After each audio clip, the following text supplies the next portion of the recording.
Hello everyone. Today we are here to study our second chapter from our English book Hornbill class 11th.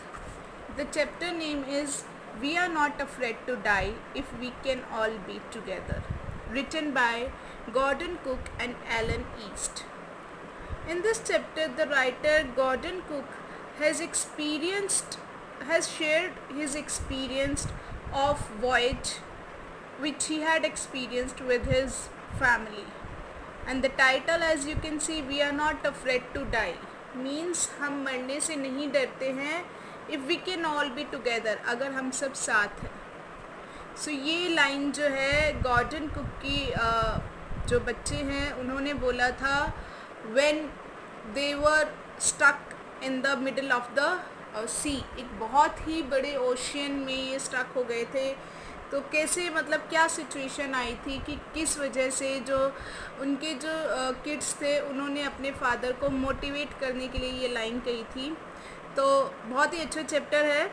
चलिए start करते हैं. आपको पता चलेगा कैसे कैसे नरेटर ने जो चीज़ें फेस की थी और उसे जो है यहाँ पर मेंशन किया है इस चैप्टर में. Let's begin this chapter.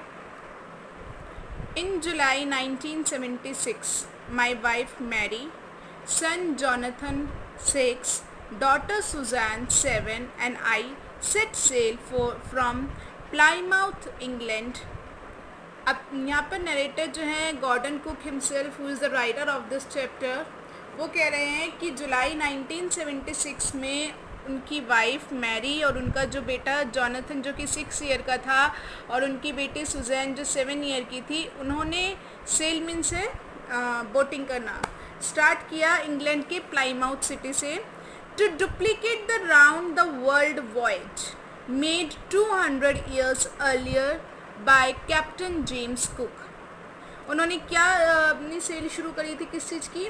To duplicate मतलब रिपीट करना, ठीक है, उसी चीज़ को दोहराने के लिए. राउंड द वर्ल्ड वॉयज होता है जो ट्रैवलिंग की जाती है बाय वाटर, पानी के ऊपर जो ट्रैवलिंग की जाती है, समुद्री से यात्रा करना, उसे वॉयज बोलते हैं.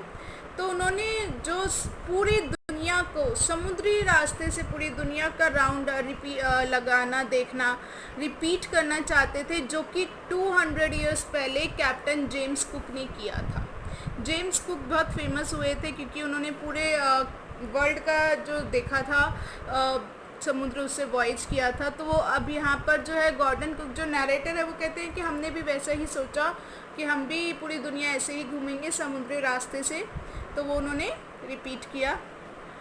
For the longest time Mary and I, कहते बहुत लंबे टाइम से मैरी और मैं, नरेटर जो है वो 37 ईयर ओल्ड बिजनेसमैन है, had dreamt of sailing in the wake of the famous explorer.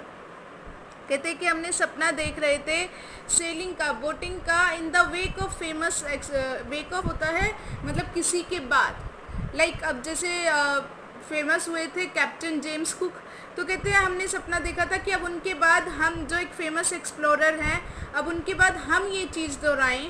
And for the past 16 years and we had spent all our leisure time honing our seafaring skills in British waters.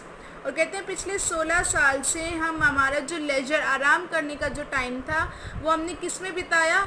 Honing मतलब होता है improve करना, किसी चीज़ में perfection लाना. किस चीज़ में perfection लाना?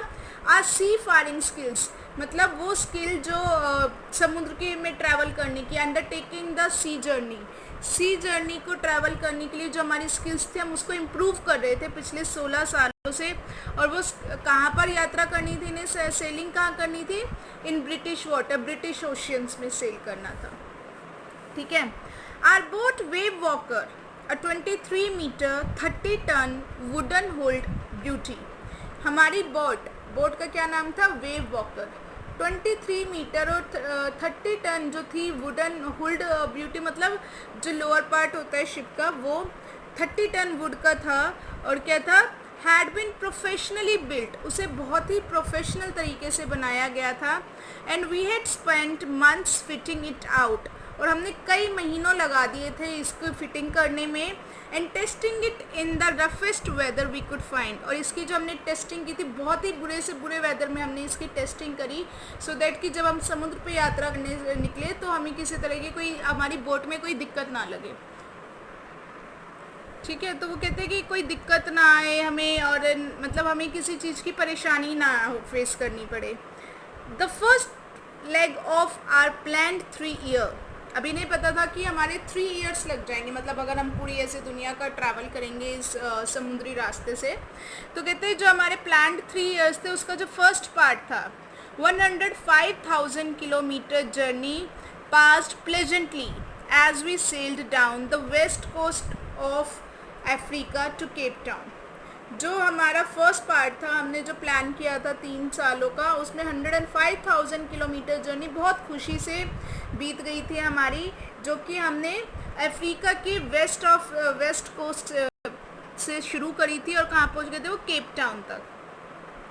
देयर बिफोर हेडिंग ईस्ट, अब ईस्ट में जाने से पहले we took on 2 crew man, कहते हमने 2 क्रू मैन ले लिए अपने साथ, American Larry Vigil and Swiss Herb Seigler, to help us tackle one of the world's roughest seas, the southern Indian Ocean. अब क्योंकि ये साउदर्न इंडियन ओशियन में जा रहे थे और इन्हें पता था कि ये दुनिया का सबसे ज़्यादा रफ, बहुत ही वास्ट और बहुत ही बड़ा समुद्र है और इसमें जो वेदर है बहुत ज़्यादा ख़राब रहता है, तो वहाँ जाने से पहले इन्होंने अपने साथ 2 क्रूमैन 2 हेल्पर्स और ले लिए थे, जो कि उनमें से एक जो था अमेरिकन लैरी विजल था और दूसरा स्विस हर्ब सिगलर था। On our second day out of Cape Town, अब वो कहते हैं केप टाउन से बाहर जब हमारा दूसरा दिन था, we begin to encounter strong gales, हमने फेस करना शुरू किया स्ट्रॉन्ग बहुत तेज तेज गेल्स मतलब हवाओं का wind. For the next few weeks, अगले कुछ हफ्तों तक दे ब्लू कंटिन्यूसली, वो लगातार ऐसे ही तेज हवाएं चलती रहीं। गेल्स डिड नॉट वरी मी, अब नरेटर कहते हैं कि मुझे ये जो तेज हवाएं थी इनसे परेशानी नहीं थी, but the size of waves was alarming, लेकिन जितनी बड़ी बड़ी वेव्स जो लहरें आ रही थी वो बहुत डेंजरस थी। Up to 15 metre as high as our main mast, कहते वो इतनी ऊंची होती थी जितनी 15 मीटर्स तक, जितना कि हमारा जो मेन मास्ट होता है स्टूडेंट्स, जो शिप के बीचों बीच एक पोल होता है और उसके साथ एक कपड़ा बंध रहा होता है, एक पर्दा सा बंध रहा होता है, उसे मास्ट कहते हैं। तो कहते इतना जितना ऊंचा वो था उतनी ऊंची ऊंची लहरें थी जिनसे कि मुझे ज़्यादा डर लग रहा था। December 25 found us 3,500 kilometers east of Cape Town. दिसंबर 25 को हमने देखा कि हम केप टाउन से 3,500 किलोमीटर दूर ईस्ट साइड में हैं।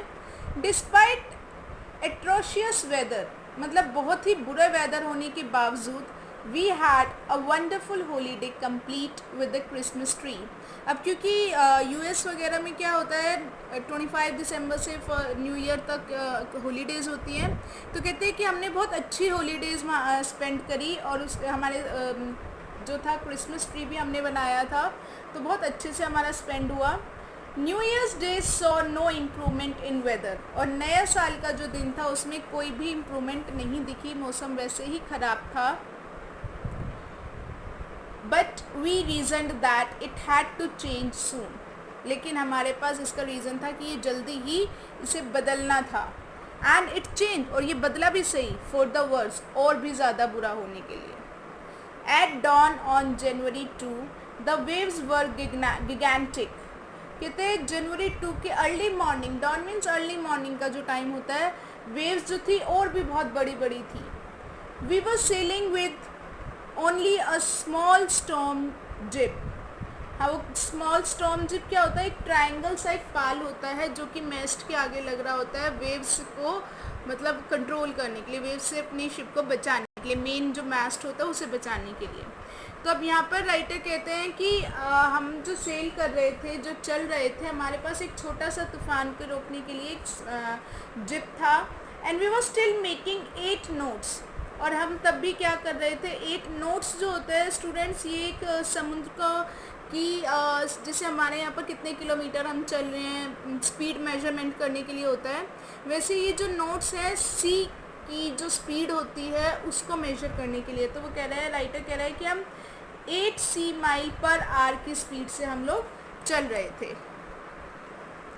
As the ship rose to the top of each wave, we could see endless enormous seas rolling towards us. कहते जैसे ही हमारी जो शिप थी वो वेव के ऊपर से जाती थी तो हम देखते थे कि बहुत बड़ा सा इनर्मस, बहुत बड़ा सा जो समुद्र ऐसे लगता था हमारी तरफ आ रहा है. And the screaming of wind, और जो हवा इतनी तेज़ थी जिसकी ऐसे लगता था मतलब हवा भी शोर करते हुए चिल्लाते हुए आ रही है. And spray was painful to the ears, और वो इतनी तेज़ आवाज़ करते हुए हवा आती थी कि जो हमारे कानों के लिए बहुत ही पेनफुल होती थी. हवा की आवाज़ और वो हवा जो अपने साथ वेव्स के पानी की बौछार हमारे ऊपर लाती थी वो बहुत पेनफुल होती थी. To slow the boat down, अब क्योंकि उस समय उनकी जो शिप होती है बहुत तेज़ स्पीड में होती है, कहते हैं कि हमें अपनी शिप को, जो बोट को स्लो करने के लिए we drop the storm jib, जो पाल था, जिप था, उसे हम नीचे गिरा देते थे. And lashed a heavy mooring rope in the loop across the stern. Stern होता है जो बोट का पिछला हिस्सा होता है, बैक साइड होती है नीचे की तरफ, उसे हम स्टर्न कहते हैं. तो कहते हैं कि स्लो करने के बाद, पाल गिराने के बाद एक हम बड़ी सी जो रस्सी होती थी जिसका एक लूप बना देते थे, मतलब एक फंदा टाइप सा बना के उसको जो है स्टर्न नीचे से पीछे की तरफ का जो हिस्सा होता था उससे हम रस्सी को बांध देते थे उसकी स्पीड को कम करने के लिए. Then we double lash everything, और उसके बाद हम हर एक चीज़ को जो है 2 बार बांधते थे, रस्सी से डबल बांध रहे थे. Went through our life rafts, life raft होती है जो लाइफ सेविंग बोट्स होती है उनके लिए. कहते हैं कि वो जो लाइफ सेविंग बोट है उनका अटैच्ड लाइफ लाइन्स, और जो उनके पास रस्सियाँ होती थी, लाइफ लाइन्स जिन्हें वो रस्सी सेव करने के लिए होती थी, वो डोंट होता है oily skins. Don't oily skins मतलब ऐसे कपड़े जो पानी को सोख लेते थे, ठीक है. ऑयल स्किन्स मतलब ऑयल स्किन्स वाले कपड़े हम जो है पहन लेते थे. एंड लाइफ जैकेट्स पहन लेते थे. एंड वेटेड, और फिर हमने वेट किया. किसका वेट किया? फॉर व्हाट्स, इससे भी बुरे टाइम का. The first indication of impending disaster came at about 6 PM. जो पहला इंडिकेशन हमें दिखा कि हाँ इससे बुरा होने, बहुत ज़्यादा डिज़ास्टर, विनाश होने वाला है, वो हमें 6 बजे मिला. विद एन ओमिनस साइलेंस, और वो ओमिनस मतलब क्या होता है? अशुभ, मतलब जो तूफान से आने के पहले की शांति होती है. तो कहते हैं इस तरह की शांति थी उससे पहले. तो हमें लग रहा था कि हाँ 6 बजे जो है जो हमें था कि वो जो शांति थी वो एक बहुत बड़े विनाश का इंडिकेशन दे रही थी, संकेत दे रही थी. द विंड ड्रॉप्ड, अब वो क्या कहते हैं, हवा रुक गई. And the sky immediately grew dark, और जो स्काई था, आसमान बिल्कुल डार्क हो गया, गहरा हो गया. Then came a growing roar, और फिर बहुत तेज से दहाड़ने की, गर्जन की आवाज़ आई. And an enormous cloud toward aft of the ship. कहते एक बहुत बड़ा सा क्लाउड जो था एफ्ट ऑफ द शिप मतलब पीछे की तरफ, स्टर्न के पास. तो वो कहते हैं कि हमारे पीछे शिप के जो पीछे का हिस्सा था बहुत बड़ा सा जो है वहाँ पर क्लाउड आ गया. With horror I realise that it was not a cloud. कहते मैं इतना डर गया और मुझे समझ आ गया कि ये कोई क्लाउड नहीं है, but a wave like no other I had ever seen. बल्कि एक ऐसी वेव है, ऐसी लहर है जो मैंने पहले कभी नहीं देखी थी. इट अपीयर्ड परफेक्टली वर्टिकल, ये बिल्कुल सीधी की खड़ी थी. And almost twice the height of other waves, और जो दूसरी हमें वेव्स मिली थी, दिखी थी पहले बहुत तेज जो वेव्स आई थी, उनसे जो थी इसकी हाइट ऑलमोस्ट डबल थी.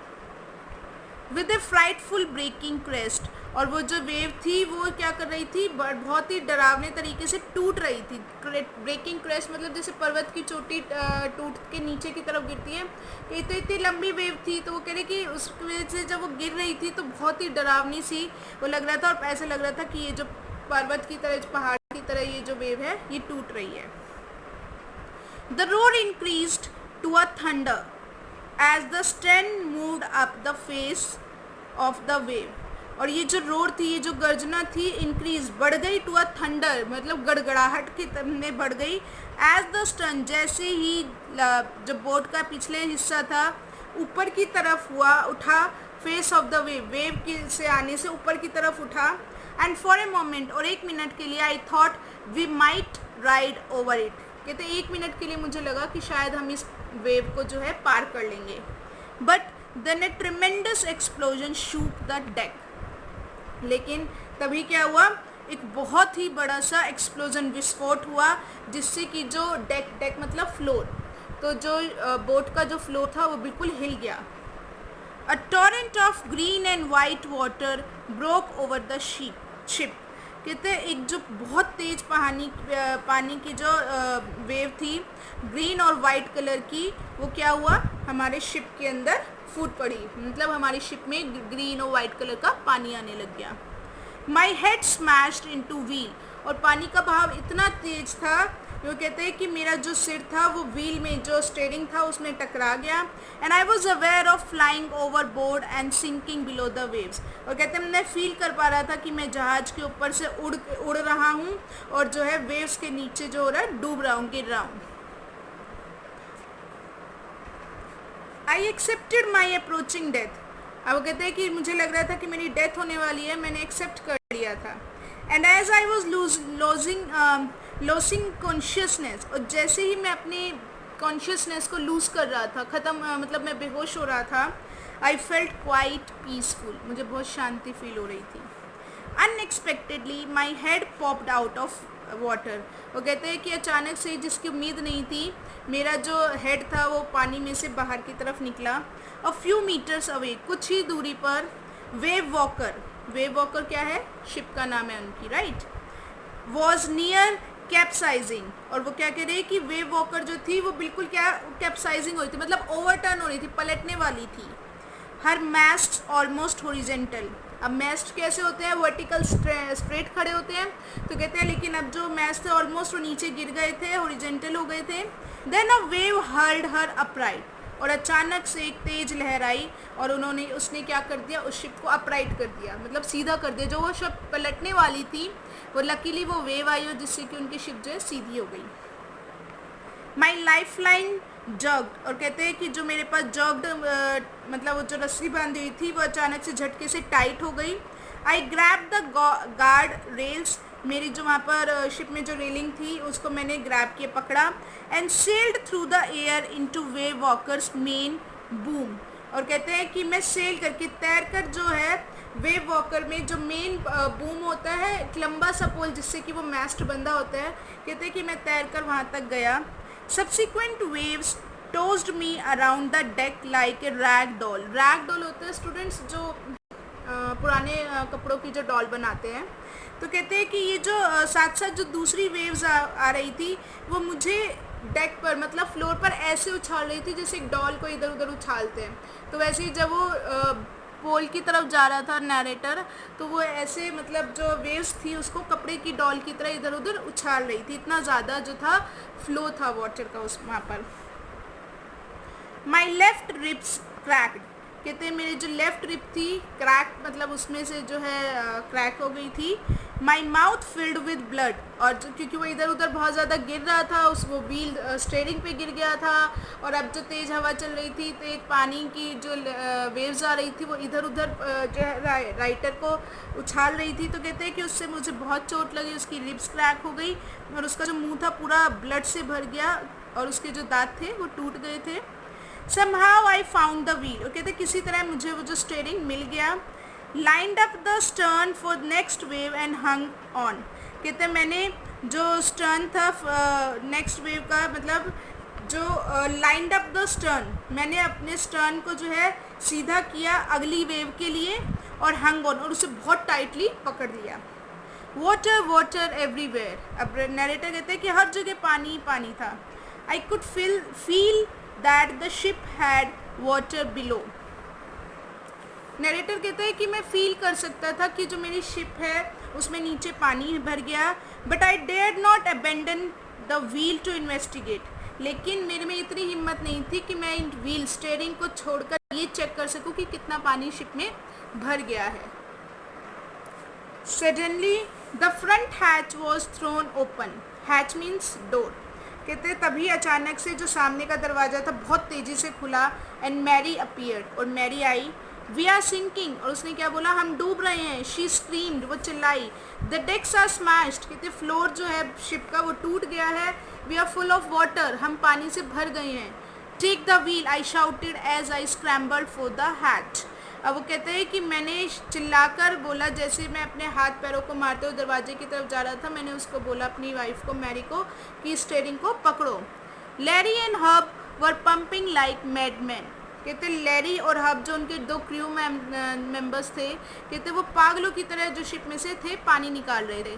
Broken timbers hung at crazy angles, broken timbers मतलब लकड़ियाँ, जो लकड़ियाँ थी वो शिप में ऊट पटांग हैंग, क्रेजी एंगल्स मतलब ऊट पटांग तरीके से पड़ी हुई थी।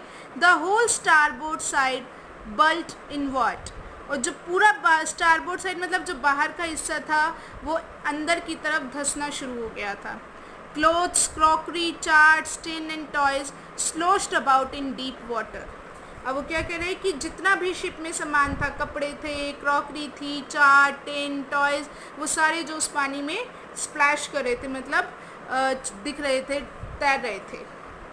आई half swam half crawled into the children's cabin.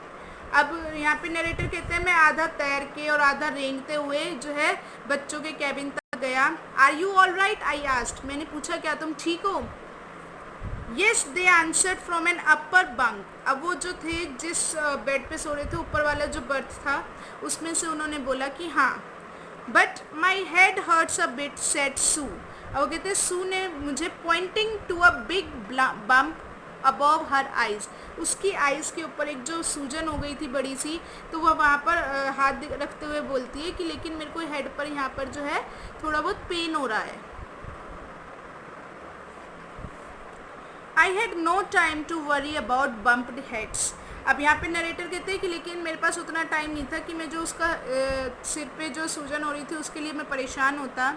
After finding a hammer, screws and canvas, I struggled back on deck, कहते जब मुझे एक हैमर हथौड़ा मिल गया, स्क्रू मिल गया, कैनवस एक बहुत मोटा सा कपड़ा होता है वो मिल गया, तो मैं वापस से डेक पे जाने के लिए परेशानी मतलब स्ट्रगल करता हुआ जो है परेशानियों को झेलता हुआ वहाँ तक पहुँच रहा था।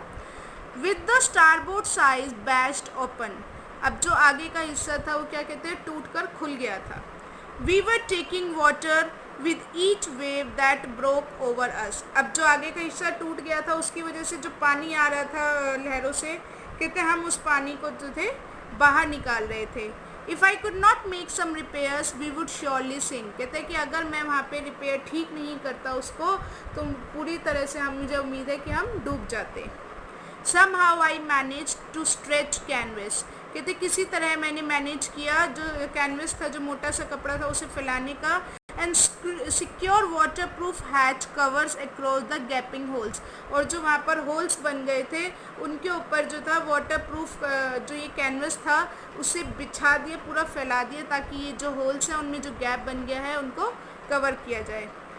सम water continue to stream below, कुछ पानी लगातार नीचे से आता रहा, but most of it was now being deflected over the side, लेकिन अब ज़्यादातर क्या हो रहा था, साइड से बह रहा था, मतलब शिप में इकट्ठा नहीं हो रहा था।